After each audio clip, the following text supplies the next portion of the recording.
Hello Eurovision friends and pozdrav dragi Hrvati. Thank you so much for coming to my channel Eurovision Histories. Today I want to talk about and rank the songs of Dora 2024, the Croatian national final for Eurovision. I was so excited to hear these songs because I'm learning Croatian and it's always good to have some new artists and some new songs that can help me remember some of the words that I'm learning. So we're gonna do a tier list ranking of all of the songs. I'm gonna tell you about what I think of the songs, also who I think Croatia should send to Eurovision, and whether any of these songs have any chance of winning or doing well at Eurovision as well. I'm going to talk about Let 3, of course, Baby Lasagna, all of the favorites, and all of the other songs as well. So let's get right to it. The first one is Babada Munjas with Nepo Bjediva. It's a coolish song, but it kind of feels disjointed in parts. Just way too many things happening, and it doesn't quite come together as a song for me. Also, the ending seems a bit unfinished, they noticed that they only have 3 minutes and they had to stop at some point.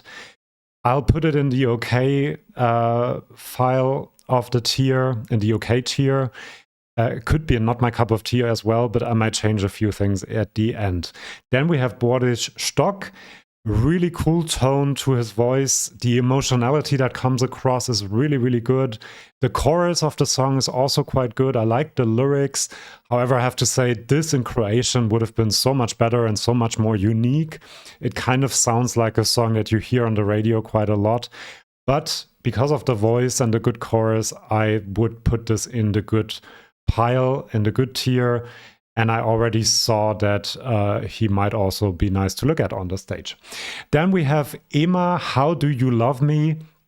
Again, would have been much better in Croatian, but I'll say that about a few songs, I think. Very cool voice, very raspy, but I think that the song lacks depth. Like this kind of song, and I think she's a good artist, she would have needed something a bit more than repeating How Do You Love Me over and over again. It lacks variation. And so for me, it's in the OK tier, I would say. Then we have E.T., cool name for a band, Pametnom Dost. This sounds very turbo folk, but it doesn't quite get there. A bit of electronic as well, and that's what I mean by it doesn't quite get there. It's kind of subdued and doesn't quite decide what it is. In a few parts, I thought, oh, this could be really, really fun, but it's a bit too subdued, and so I'll put it in not my cup of tea. Sorry for that. Then we have Eugen with Tišine. Really, really cool. Tišine, I think, is the plural of silence, so silences, which is a cool name for a song, if I'm correct. A cool, catchy chorus. This is kind of a Balkan ballad almost, but it has a lot of pop and modern influences as well. And if you know me, you know that I love a Balkan ballad. I love that this is in Croatian. It builds throughout the song as well. A lot of the songs, and I'm going to talk about them, I feel like they lack a structure that is really distinguishable, but this song really gets going throughout the song. There's more and more intensity. The strings come in, the chorus comes in, and I really like his voice as well. So this is in the amazing tier for me, which would be the top 5, I guess. Then we have James Knight. His song is called Nebo Plače, and if I'm correct, that means the sky is crying, I think.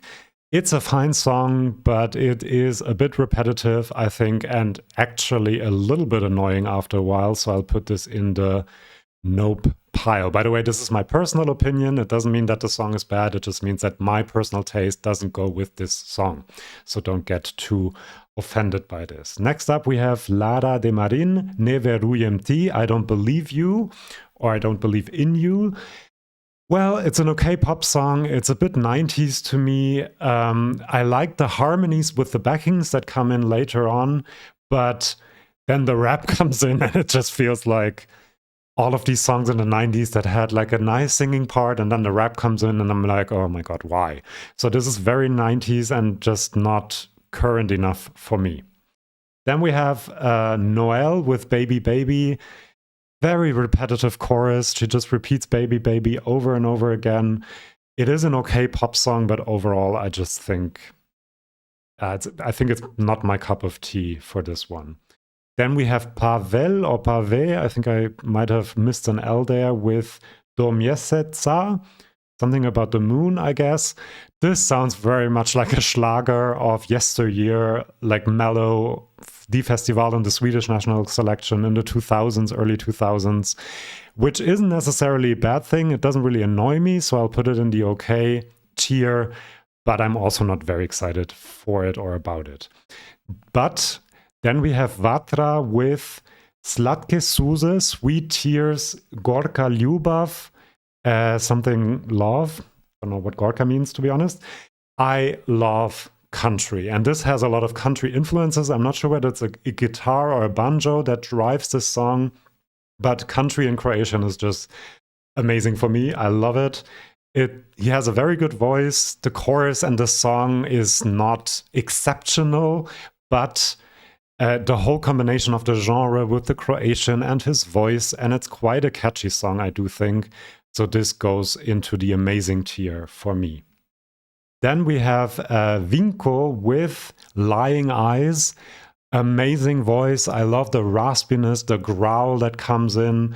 I also love these kinds of songs that are quite subdued. It will be probably him alone on that stage, and that will be beautiful, I do think. And what else did I want to say? I also like his voice when he sings higher in the chorus. So lots of positive things I have to say about this one. So I have to put it in the amazing tier. Then we have Alen Judas with Tamburica Lullaby. This is very much a mainstream pop song, I think. It sounds quite like, to me, like the early 2010s, like an Alvaro Soler song as well, like a nice song you can hear at the beach, and that's fine. The mainstream beat that it has also adds to this feeling that I have that it's very mainstream. I've said mainstream 17 times now, but so that's why I'll put it in the okay tier. Next up, we have Damir Kedzo, who was supposed to represent Croatia in 2020, didn't get to go because of COVID. This time he's there with Voljena Ženo. Very dramatic, especially the vocal performance is incredibly dramatic.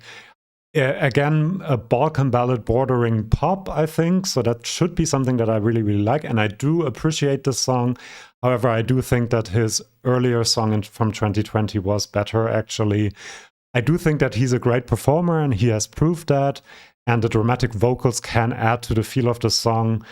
But yeah, I don't know. The beat sets in, and that creates something nice, and then there's the climax, but then it kind of goes down, and I just think there's something missing in this song, and that's why it's going to good and not amazing, even though the genre and his voice should really almost convince me that it is amazing. Then we have Lou Dedic with Plavi Leptir. Very atmospheric. This feels like an Enya song, an Enya album track, to be honest. A bit Irish as well. Very mysterious, atmospheric. I think the staging will be really, really important in this case. And if she gets the staging right, she could do quite well in the pre-selection in Dora. But I also have to say that I think it's a little bit on the boring side, so I'll put it in the okay tier for now. Then Mario Batifiaca with Vodu Piti Trijan Biti.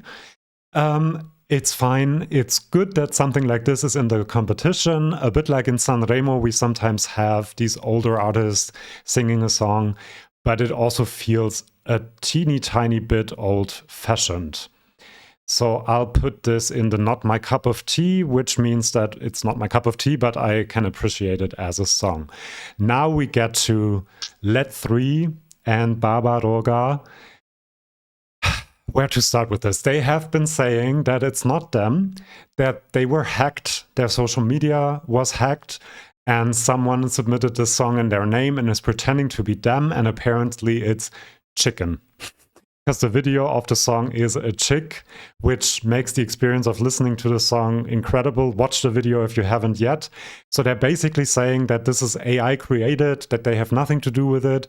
When you go to Spotify, to their artist profile, it also says expletive mamash, basically saying that, yeah, it can't be us because someone is insulting us. Merle has also said that they have informed the authorities and that it's very serious and so on and so forth. That's their shtick, of course. I understand that. But it makes me like them even more because it's very entertaining what they're doing. And it also gives us an idea what the song might be about because the lyrics are quite... At first sight, I thought that they were quite nonsensical. It's about Baba Roga, which is a mythical creature in a lot of Slavic mythology. And she's an old horned woman, a bad character that doesn't like treats children badly and whatever, eats birds and stuff like that. And in the song, they say that they won't get into heaven because Baba Roga is not allowing them to, and they won't get into hell because Baba Roga isn't allowing them to because they didn't wash their feet. I think there might be some criticism of religion, but Baba Roga might also be AI kind of not letting them get into the heaven of artistic creativity because it's stealing it from them, or into the hell of maybe having a writer's block or something like that. I think it might be about that. The fact that I have been talking about them already for about a minute, I guess, and the others I just talked a bit about and then I forgot about them, tells you that this is quite special to me once again.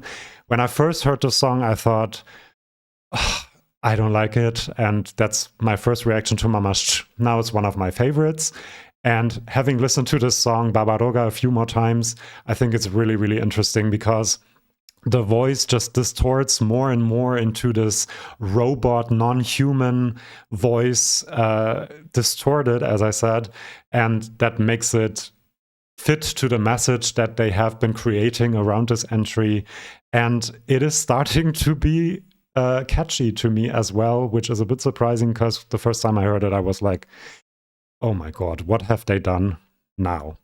And now I'm like, oh my God, what have they done now? So that is why I put Let 3 in the amazing tier, I guess behind Eugen actually, because I really, really like that song, but they might be going up. And I can't wait for them to have more antics and more shticks for us to talk about. Then we have Natalie Baumix with Diamanti. I think that the strings that the song has are really cool. It has a cool beat. The chorals, the vocals in the chorus are a little bit sharp, I think, and it kind of gets annoying on my nerves a bit after a while. Overall, it's an okay song, but the vocals is really what kind of in the chorus is what doesn't make me appreciate the song. Let's say it like that. Then we have Sasha Loza, Ne Placem Spognie.